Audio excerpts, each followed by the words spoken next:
who you are matters and your desires matter, and God meant for you to bring them into the world. Like God designed them into you.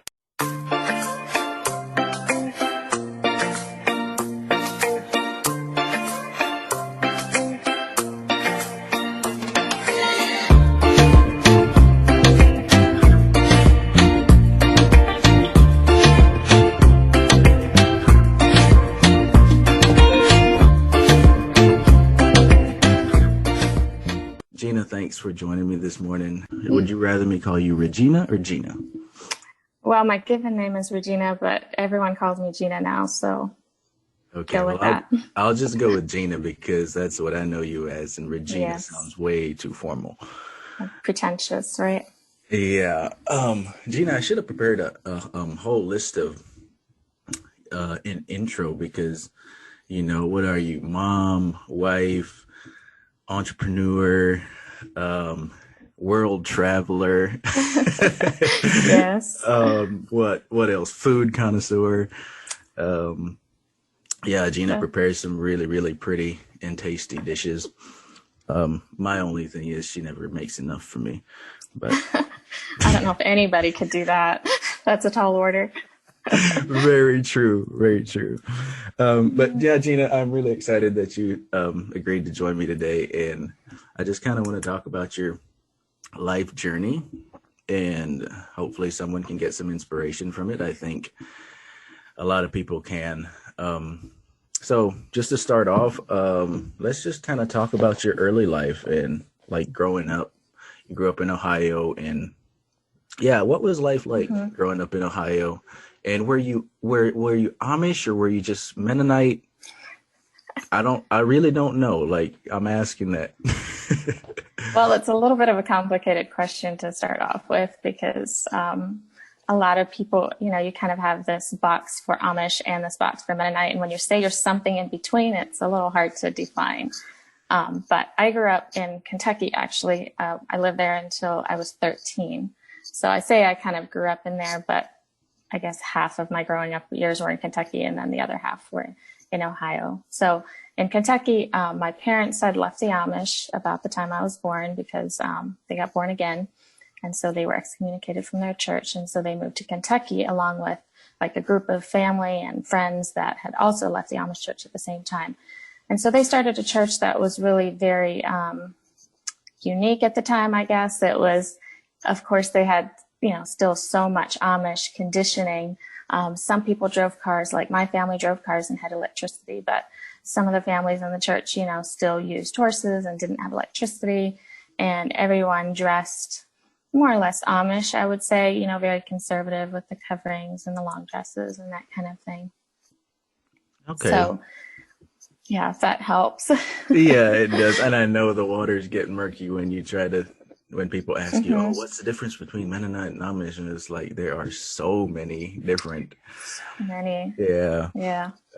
What was like the culture like in that setting for a young woman specifically? Mm-hmm. Well, I grew up very, very sheltered. Like I grew up in this small community. The only time we left, was to like go visit family out of state or something like that. Like we never traveled, just for a vacation, like just for the fun of it. Our vacations were visiting family and friends in other states. And, I went to school at a tiny little church community school there. So we didn't have much interaction with people outside of our community. So I'd say I grew up very sheltered. And then we moved to Ohio when I was 13, and that was a huge change because we kind of left that super conservative church and went to more of it was still conservative, but it was much less Amish. And it was one of the charity churches, if anyone is familiar with that. So it was a little bit of a cross between like Mennonite and Baptist or something like that. It was, Yeah, what was like, I mean, I grew up, I wasn't really, I wouldn't say I was sheltered because we were in Belize and, it's kind of like on the mission field, although my mom is from there. But what's like the mindset of a young woman? Like because I had dreams growing up. I wanted to play basketball. I wanted to go to the NBA and stuff Hmm. like that. And it actually wasn't by my dad. It wasn't looked down upon. But for a young woman Mm. in there, I would probably put money on it that you didn't dream of being like an entrepreneur or like traveling. Dreamt of traveling the world, but like that whole business field probably wasn't on your radar, was it? No, it wasn't actually. Like there were a lot of expectations around young women. We were expected to spend our teen years at home helping with the family. There were a lot of big families, so we if our moms didn't need us, there was always another mom in the community that could use our help with children and that kind of thing. And that was the expectation for the rest of our lives as well. Like I never saw any women starting businesses. I saw some women like, they'd make food to sell at the farmer's market and kind of a little bit of a side hustle like that. But as far as like starting a legitimate business, being an entrepreneur, or even having any interests outside of like their families, I never saw anyone doing that. And Yeah, so I didn't have a lot of dreams around that. Actually, I didn't really have any because I didn't see them as possibilities. yeah, Like I was encouraged to dream about having a family and raising children and that kind of thing. I was never encouraged to dream about, like what interests you? What could you do that you would enjoy outside of that? yeah. Would that have been actually looked down upon probably in the culture? Um, of course, it varies throughout. There's always people that see that as okay, and then other people, I think I would say in general, it would have been frowned upon. Like you shouldn't have any interests outside your family. Like my dad was definitely had like an entrepreneur kind of spirit. He always wanted to start a home business and always had so many ideas and things around that. Yeah. Um,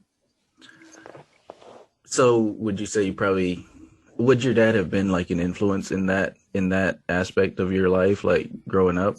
Not really, because that was more like the men's thing, and hmm. your mom would have probably been that's what you had to aspire to. Not that that's a bad thing, not that having a family and you know just taking care of the home is a bad thing in any way. I don't mean to talk down on that at all. That's awesome, and that's probably harder than being an entrepreneur in some in some aspects. In some ways, yeah, can but be. but yeah. So, would you have said that your dad at all would have kind of had it? Because I'm trying to find like where this flame came from, or if it was ignited way later on in life, or if it was a burning desire in a little girl somewhere deep down, and you had to shut it down. If it was, I didn't know about it because honestly, I never thought about it. I may have gotten it from my dad because, like I said, he kind of had the entrepreneurial spirit, and but he was always thinking about businesses that his sons could help him with, like Yeah, mechanics and yeah, woodworking and that type of thing. The perfect thing in his mind would have been something that all of us could help with, you yeah, know, yeah, yeah. So, but like, that never happened. if you were to describe a vision that you had, like, growing up, how would you describe that? What did you like as a young girl? What did you see your life? Did you see your life as you getting married and having children and that's it? Or yeah, just kind of describe what your vision was, say, as a teenager going into your teenage years. Like I said, I didn't have a lot of dreams because I didn't see a lot of possibilities around me. Um, as a young teen, I started thinking about traveling. In our circles, like taking mission trips was kind of the main way that people would travel. And then now, that I look back on it, it's like, that was like an approved way to see the world, so to speak. And so I started thinking about taking mission trips. And I did love working with children and being with kids. And so I used to think, maybe I would run an orphanage somewhere someday. Those were the kinds of vague dreams that I would have. I would think Yeah, about traveling to some other country and taking care of a bunch of kids. And then when I was 18, I got the chance to go to Honduras um, and work with a few women that were taking care of some kids. And that was like my first experience out of the country. I remember, my first flight all by myself. I'd never Wow. even flown before, and I was 18, and I got on the plane and was just like so interested in everything, and yet I was like terrified. And then I got into Miami, and I had to like change flights, and it was a different airline and everything. So I had to go get my luggage and then go check into a different one. And I ended up somewhere down at the rental cars, and I asked a lady at the desk where to go, and she was like, I don't know. And I was like, okay, I'm lost. I'm never going to get out of here. Oh But my.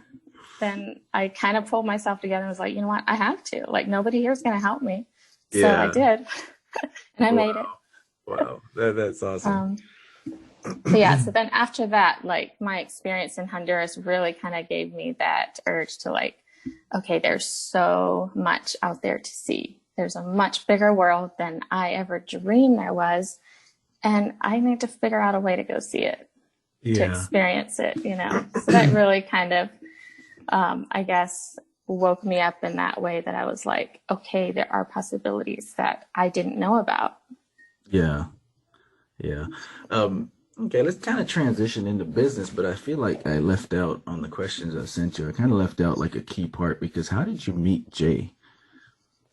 Well, I actually met him for the first time when I was 12. I don't remember it, but when I was 12, no, wait, I was 14, early teens. Anyway, we had some friends here in Tennessee.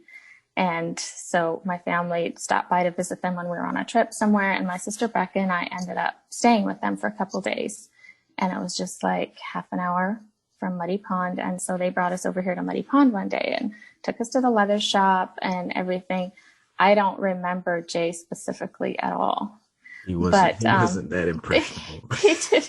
He didn't make an impression on me at like whatever he would have been at that age, 15 or 16. Yeah. So then when I got to know him, actually was on that trip to Honduras. I was staying with his sister Okay.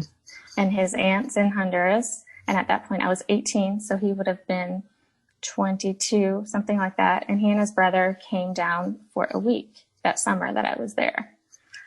What So what year would have that been? that would have been 2004. 2004. Mm-hmm. Okay. Yeah, because I remember, I mean, I've known Jay since I was probably 10, and Oh, I yeah. was in college in 2004. And then, like, I don't think I ever met you before I came to your wedding. Not that I can recollect. I don't think I met you before we I came don't to the wedding. remember. We dated for about a year and then we got Okay. married, and I was only here a couple times. So Yeah, and then probably missed you. I was rarely here Yeah. because of being in college. But yeah, anyways, I feel like Jay is a big, like big part of your whole, I mean, obviously he's your husband, he's a big part of your life story and a big part of the business, because then the Yes, business he turns is. into a leather business, and Hmm. that's Jay. You think, Jay, you smell leather. Pretty much. I had never Yeah. even like thought of leather, before I Yeah. got married. But yeah, I married Yeah. into a leather family. Okay. Well, all right. So now transitioning to the business, why don't you tell us about the business, kind of what it ended up being, then we'll kind of delve into how it got there. So we started Urban Southern, Jay and I together. Um, Jay has worked in his dad's leather shop since he was like 15. And then he started his own when he was in his early 20s, and we got married, and he had his own shop for 3 or 4 years. I think he was like 26 at this point. And I was 22 when we got married. And so he would often have ladies like come in and ask him to make them like a custom handbag. Like they would have an idea that they would want him to make, or they would bring in a leather handbag that they got from somewhere and they used it and they loved it so much, and now it needs, stitched here or something like that. And one day I remember him saying, you know what, like we should just start our own line of custom handbags. Like we could come up with like design a line and just sell like some personal leather goods. And I was like, I mean, that sounds fun, but I didn't think about it very seriously. And we kind of kept talking about it. And at that point I had 2 little kids, I think they were maybe 5 and 7 at that point, something like that. And I was past the toddler stage. But I was really just kind of feeling a little bit at loose ends, like my kids didn't need me quite as much anymore. And I just felt the need for like a creative outlet. Honestly, I was just a little bored with my life. So Jay kept talking about it, he kept bringing it up, and he was like, you know what, this could be a project for you. Like, you could do this. And so we started, thinking about it more seriously. I started looking at pictures of handbags online. And so, yeah, it just kind of grew from there. Okay, cool. Did you see it growing into what it did, or it was just kind of did you have big dreams for the business, put it that way? Well, or were you I just thought they were big. Okay. I thought they were big at the time. I was thinking, you know what, if I could build this into something with value, like I could possibly in a few years, 5 to 7 years, something like that, I could possibly sell it for like, wouldn't it be amazing if I could sell it for like $50,000? Like, I remember having that number in my head, like, how huge would that be? That's awesome. I still remember the year I made more than that. Yeah. In 1 year. Wow. That's crazy. Wow. So at the time they felt huge to me. They were really big dreams for me, but I never dreamed that it would completely surpass that and become so much, not only so much bigger and more successful, but just like so much more than I thought it was. Like, yeah. Okay, so this is my question I had, and I kind of I'm so like to try to understand people's psychology, especially outside of athletics, and because that's kind of been my world for most of my life, and I think I get mindset in athletics, and I listen to a lot of podcasts and watch a lot of YouTube videos on mindset and psychology and stuff like that, but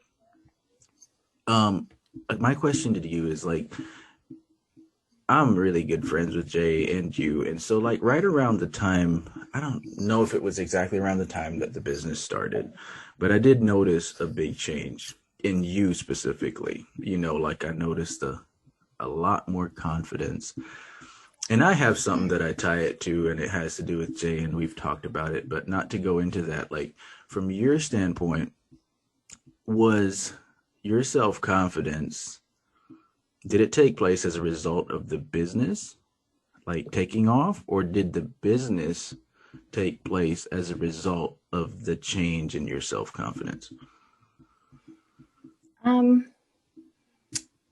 mean, I kind of want to say both, but I think probably the business was, like, seeing the business take off really gave me a lot of self-confidence. Like, when I got married, I didn't have a lot of confidence in myself. I was very naive, innocent. I didn't really understand a lot of things. And Jay was someone that, like, he really affirmed me all the time. He believed in me, and he told me that I could do a great job at this and at everything, really. Like, he was really good about that. And so even just in the first, 5-7 years after we got married, like, I know my confidence was growing just as a result of, like, his belief and his affirmation in me. Yeah. And then when we started talking the business, he was so confident that I could do it. Yeah. And so then when it started getting successful, that really helped my confidence go up, because I was like, I didn't know how to do this when I started, but I just jumped in and I learned as I went. And therefore that opened my mind up to, like, I can do things even if I don't know how to do them. I just have to learn how to do them. Yeah. Would you say that's probably one of a huge key to, like, doing something like starting your own business is not, I have a weakness in that I want to see how everything's going to work out. Like, if I'm building something, before I even start, I want to know how every step is going to go. And the more I live, the more I realize that is so not how it works. It's like you start it and then you figure it out. Would you say that was a big key in the building of your business? It was actually, like, Jay is a lot like you. He's very cautious. And so he likes to, as he says, count the cost before he starts. And so I think you do have to have a degree of, like, practicality. Like, okay, do we have the funds for this? Do we have all the resources we need? What kind of chance does this have of being successful? All those practical questions. But then at some point, before you have any data, you do just have to jump in and just say, you know what, I'm going to take this risk and see how it turns out. Yeah. And going back to the confidence, like, how does that work if you, like, I guess it would just be like, I think you just answered this question, but you just have to take the risk. And then as you see results, do you believe that that leads to your confidence growing? Is that what happened to you? Yes, I think I'd say that's what happened to me. That's awesome. Like, it's really cool to talk to someone who's like, build a really successful business and just kind of pick your thought process and to see that you don't have to have everything figured out to start this thing. It's as you go, you learn. And what about like building a team of people around you? Was Jay really instrumental in that, or did you have a lot to do with that? Well, we both did. Like, Jay was very instrumental, of course, like with his connections with leather and all his knowledge, that was huge. Like, I could never have started from scratch by myself without him and done on what I did, because not only did he, know how to work with the leather and know which designs would work well, which would be practical to make. He also had all the connections to get leather, to find the right types of leather and which leather would be the best type to use for this style, all that kind of stuff.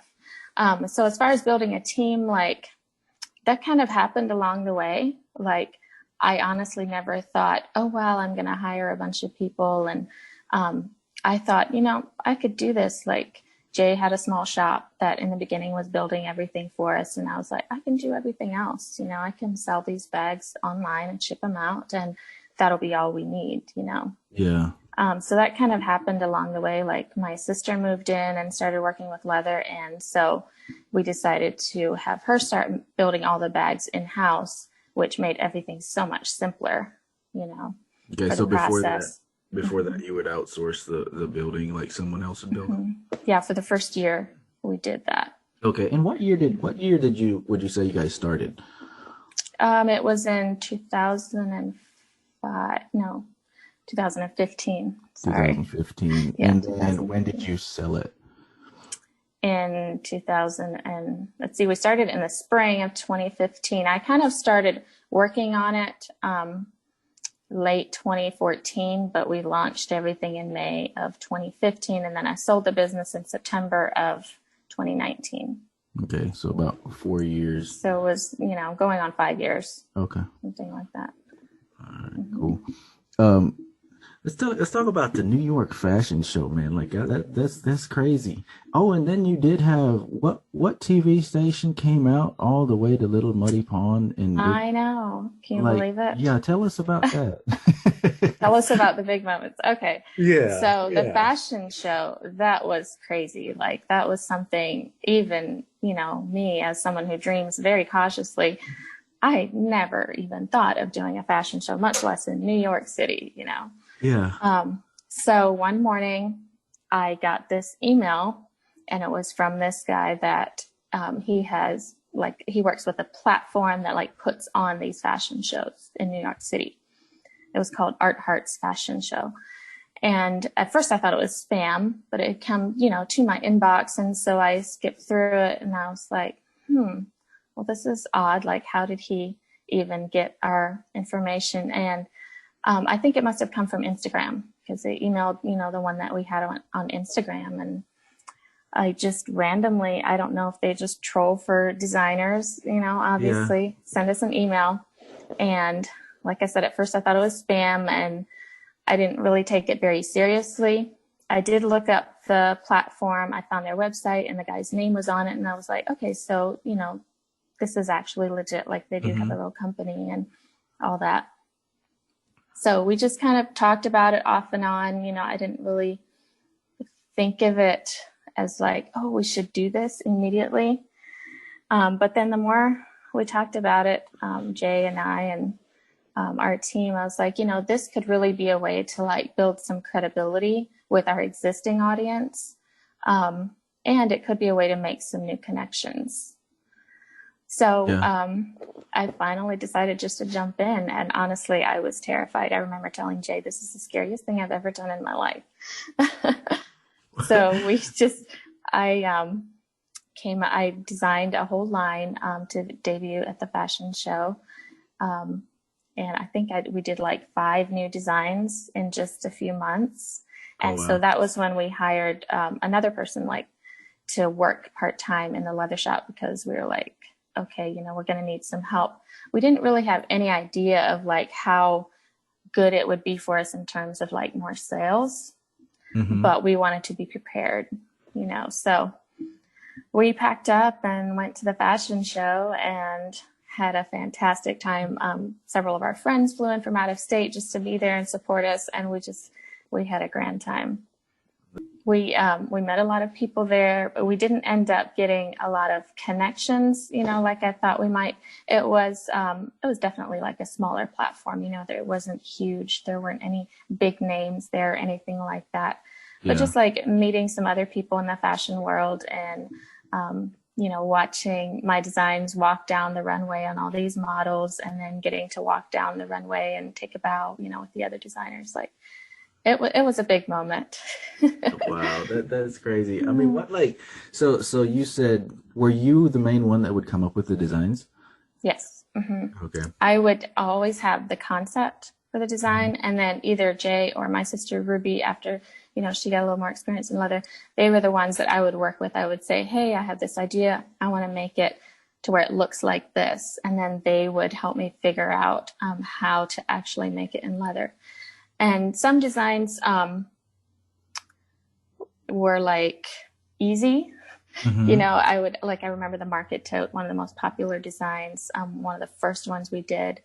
I had the idea, I took it to Jay, and he just kind of sketched out like that shape of the handles, and we put it together, and it was perfect immediately.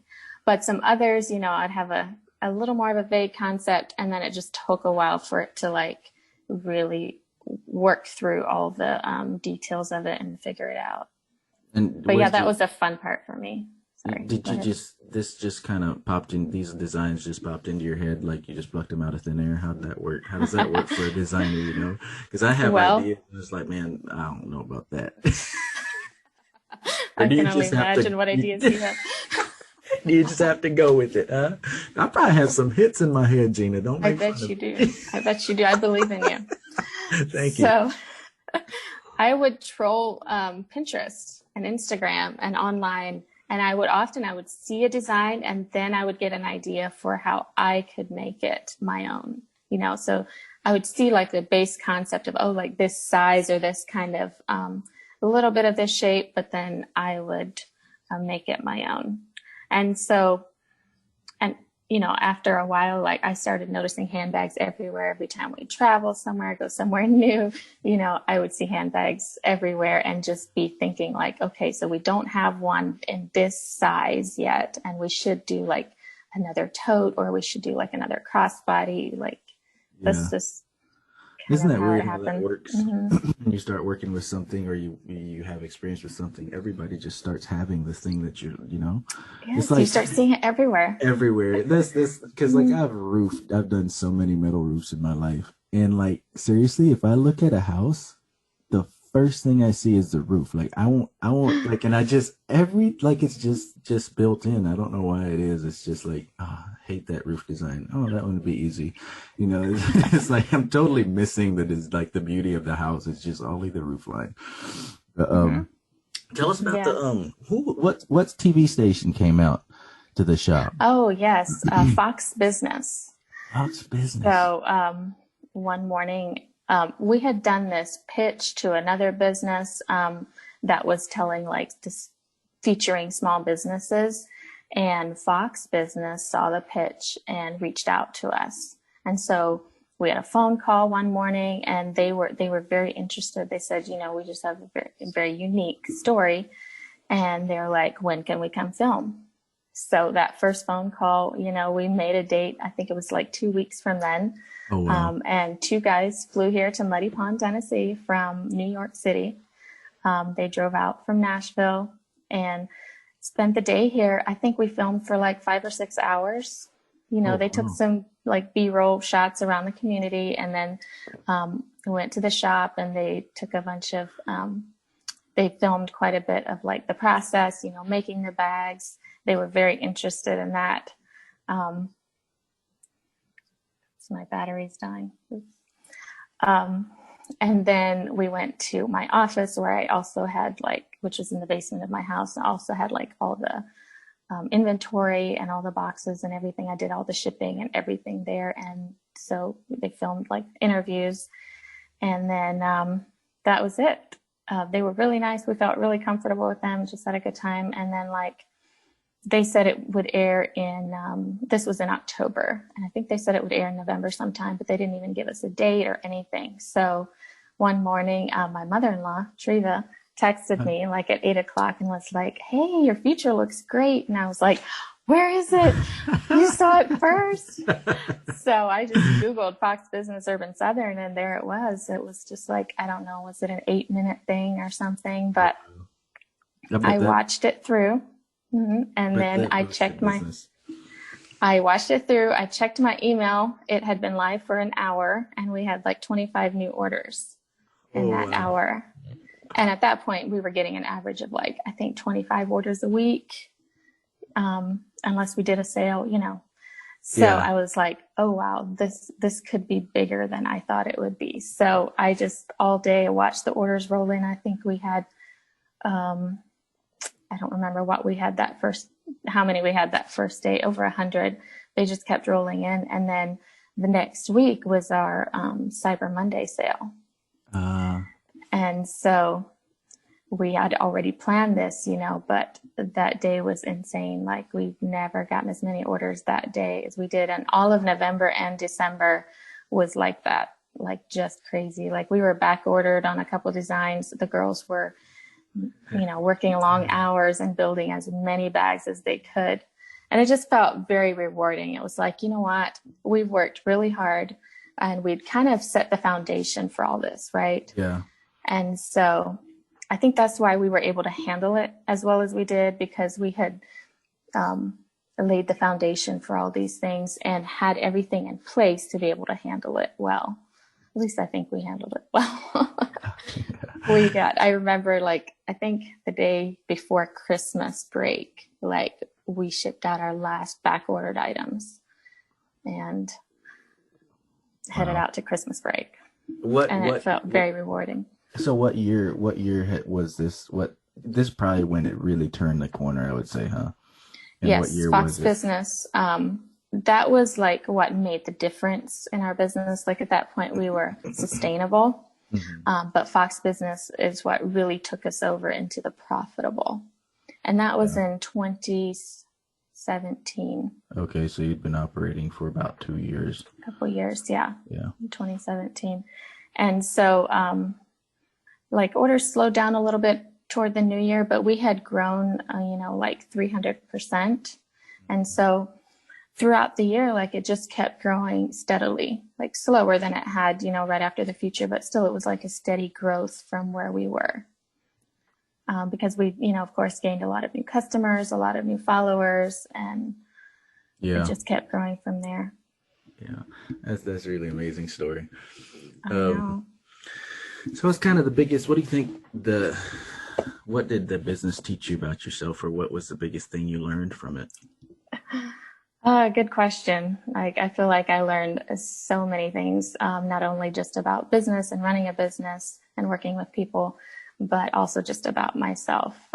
Like I learned that, you know, I could do so much more than I thought I could, even if I didn't know, like I said before, just having the confidence that, well, I can learn, you know, there's so many resources out there that if you're interested in something, if you need to know, just jump in and learn. And, you can do so much more than you thought you could. Yeah. Yeah, I hear that all the time. It's like, you know, like if you think you can do this much, like it's only tapping the surface of what you're capable of. And that's one thing I think in our culture, even for me, like I didn't quite grow up.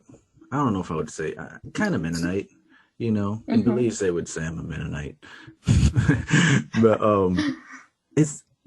I guess you probably agree with me on this, but it's almost like look, it's looked down upon to believe in yourself, isn't it? It's like Yes. that's not something you Mm-hmm. do. You It's believe in, prideful. yeah, you believe in God. You don't believe in Mm-hmm. anything that you can do. You're pretty much just terrible. But Right. yeah, so that's a new, like, kind of a new concept to me, and to believe in yourself and have confidence. It's yeah, you don't want to be prideful. The pride is so looked down upon, but I do It believe is. that we kind of in our culture we're doing ourselves a disservice in not teaching the difference. You know, not understanding the difference Right. between pride and just confidence. But I don't know. Would you have anything to kind of expound upon that and kind of how that was for you? Well, the way I see it, like God gives each of us abilities. And so believing in those abilities is not prideful. It's just saying, you know what, God gave me this gift. Gave me this resource and I can do it. Is not saying, you know, oh, I believe in myself and not God. You know, I think that was Yeah, kind of separated too much for us in our culture to where it was like, if you believe in yourself, you don't believe that God can do it for you. yeah, And in my mind, you know, the difference is that God gave me these abilities. yeah. You know, You're He wanted me to bring them to the world, so to exactly. speak. If you have So, talents, you should multiply them, because if you know the parable of exactly. those guys, it didn't turn out too good for the one that We're didn't. the one that didn't.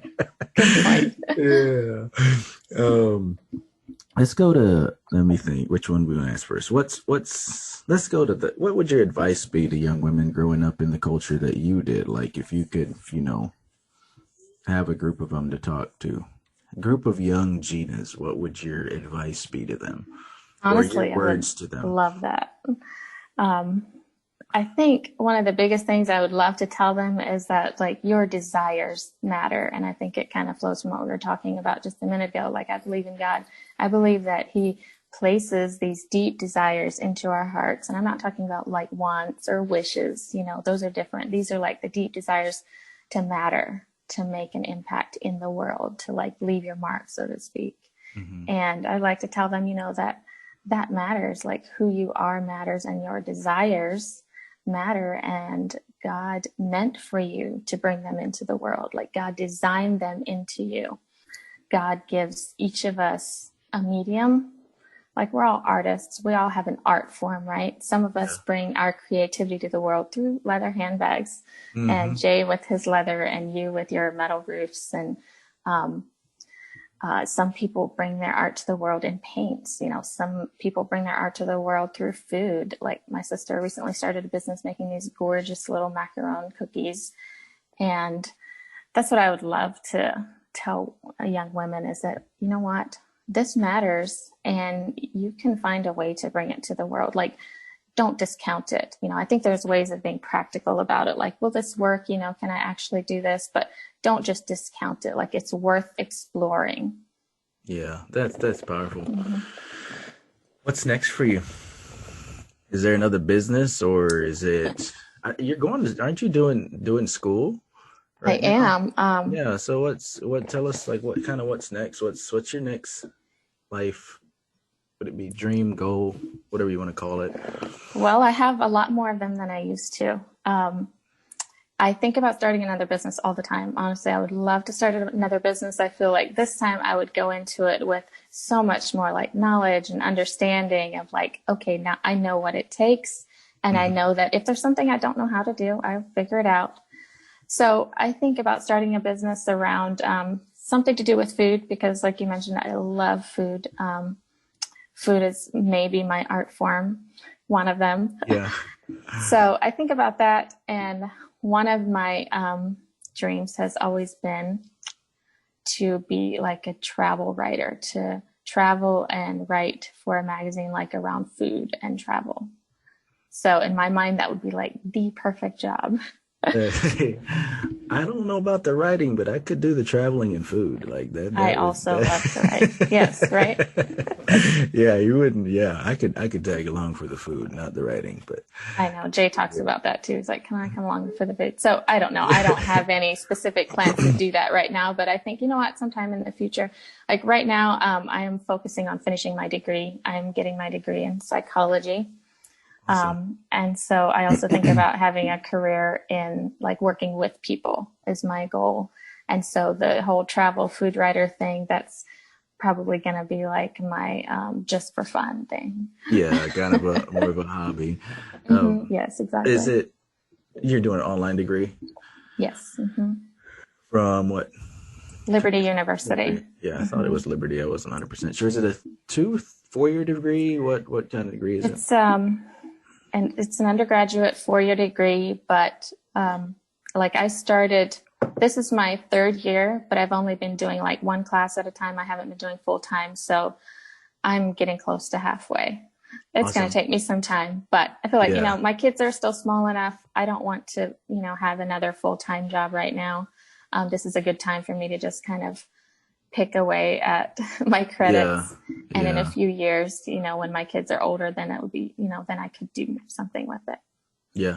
That leads me to this is a little bit of a rabbit trail, not really, but because this is a thing I see in myself is not having this long term. And I think you just kind of mentioned that in the whole schooling thing, where you're just chipping away at it. Is that something that's very important for not just business, but for life and goals and dreams is to have a long-term goal and to be disciplined and chipping away at it like not wanting to be there yesterday. That's my mentality. It's like, my goodness, I'd like to do this, but it's gonna take 5 years, like I know. you I know know. and then 5 years down the road I look back and be like, man, see, if I'd have started that when You'd be I'd be done now. done by You'd be now. graduating. That's so true. But I think it's actually very important. Yeah. Because I've seen so many people, they talk about what they want to do. Okay, so many Richies, where they talk about Yeah. what they want to do Yeah. and they don't just do it. And so in some ways it's a little hard for me to like have the patience to do this, but I keep reminding myself that this is a long-term goal. This is not a right now goal. This Yeah. is something I know I want to do in the future. Yeah. And so even just recently, Jay and I have been talking about that a lot more. Like, where do we want to be in 10 years? Like, what are some things we would like to our life? What are some ways we want our life to look like in 10 years? And so then that leads us to the right now. Like, well, how can we like start structuring things now? How can we start, setting things up for that in the future? Yeah. Yeah, that's I mean, I think well, I know I'm learning that at this point in my life.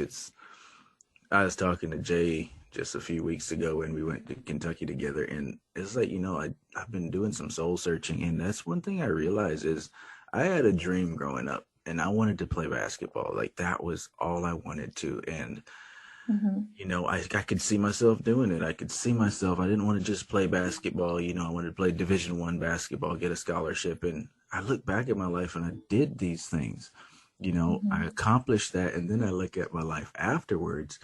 And it's just like I was just floating, like, yeah, I have a beautiful family. And, I think I'm a good dad and husband, but like as far as like life, like what do I want to do now? I'm 37 years old, and it's like I realized, and I think that was a big thing for me to realize that, what, Rich, you don't have any goals. Like you really don't have any goals in life. And so that's been a challenge for me, and chipping away, like focusing on something and then starting to do it and realize that this is going to be a process. And I've recently started doing that with something. It feels rewarding to me because it's like, man, like I finally have direction again. It's not like I just have all these ideas and dreams and I'm not focused on none of them. So none of them come to pass. But It gives you yeah, I really like purpose. that you brought that up. And yeah, and I like that you said something about, that you're just halfway through your degree and you've been at it for so long. Hmm. but it's not deterring you from your end goal. And I think that's powerful in itself. Um, Yeah, I love oh that. I think that's kind of the difference, like what you were talking about. It's kind of the difference between living intentionally and just kind of letting life happen to you. yeah, yeah, and I think along those lines, it's like we don't realize how much, what would you say, how much we control our destinies, you know? Yes, so true. But yeah, that's a subject in itself. Okay, we'll kind of wrap up with this question, Gina. If you could be remembered, and I'm gonna give you three things because I think one thing is little. That's tough, you know. Thank you. Thank But you. if you could be remembered for three things after living a full life, you've done everything you've wanted to. You've traveled. You've experienced the cultures, foods, written about it. You've impacted people's lives through psychology. You've had all that. But what would be the three things that you would want to be remembered for? Okay, so when I think about being remembered, I think about my children and grandchildren. Like those are the people that I'm truly going to impact, or I guess the main people that I think of as that I will impact. And, I want them to remember me as someone that loved really well and lived well. And I guess one of my goals is that I really want to live in harmony. I'm also an Enneagram 9, so that's just our life goals. But I want to live in harmony with myself, with who I am, with who I was designed to be, Yeah. and also, in my family and my community in that way. Okay, so just So, be remembered as someone that lived in harmony mhm. is kind of what the, all That's right. kind of not a super specific Yeah, goal, yeah, but it's kind of I think it kind of encapsulates like who I am. Like, I want to live in peace with myself. I don't want to live in frustration, like, that there is something that I'm supposed to be doing, but I'm either, not seeing it or not doing it for whatever reason, yeah, to experience that. yeah. And that makes me think of a picture that my dad told me once. And people like paint like going with the flow, like, oh, you're just going with the flow, you know. And that's kind of what I thought of when you said that. But like, I think there's a key to going with the flow because it made me think of this thing that my dad said. Because in Belize, you'd have rainy season, and there would be a big flood, and the river would flood, and the Right. current would be super strong. He's like, if you ever would fall into that river, don't try to swim upstream. Like, don't try to swim directly to the shore. You Right. have to go with the flow. Go You with have the to swim to flow. the flow, but you pick out a point and you go with the flow and you angle over towards it. He said, Hmm. because if you swim against the current, you're gonna lose. And that's what it makes me think of when you said, live in harmony. It's not just quote unquote going with the flow and doing everything people want, but you have your goal and you work with people. You work with people to Yeah. accomplish your end goal. So I think that that's a beautiful picture to live in harmony with people around you and to in Hmm. living in harmony to accomplish what God put you here for. Right. To Is there realize all of that, I think is, yeah, my yeah, biggest goal. awesome. Is there anything you want to say in closing, like to anybody or just in general? Is there any closing comments you have? I don't think so, other than just like, thank you for having me here. I don't know that you have ever listened to me for this long before, so thank you for that. I thought of um, that. but this was fun. I enjoyed like kind of talking about where I've come from and remembering a little bit about my journey with Urban Southern and all that. So thank you for the opportunity. Oh well, This has been fun. thank you so much, Gina, for coming on and taking the time out of your day to join me. And like you said, I haven't. Like when I thought of doing this interview, I was like, you know what? Like I haven't. I don't even know what Gina's story is. And like, you're married to one of Um, my best friends, but that's kind of been our relationship. And just mhm. the closing too is it's funny because I mentioned earlier about like I noticed a change in you. Like you had more confidence. And it's because, like, if obviously, if you know me, I like to pick on people and have fun. And Yeah. I used to always pick on you, and you would never say much. And then there came a time when, man, you just started firing back, and like always had a Oh, yeah. comeback. And like it kind of threw me because like I didn't know what to You do. weren't used to that, right? You were used to I like wasn't throwing it used to down it. and walking away, you know? Yeah, and then you would say a little something, and I don't, yeah, but yeah. So when it came to that, I was like, man, something's up with Gina. Gina's figuring out who she is, and Yep. she's just not taking it. She's punching back.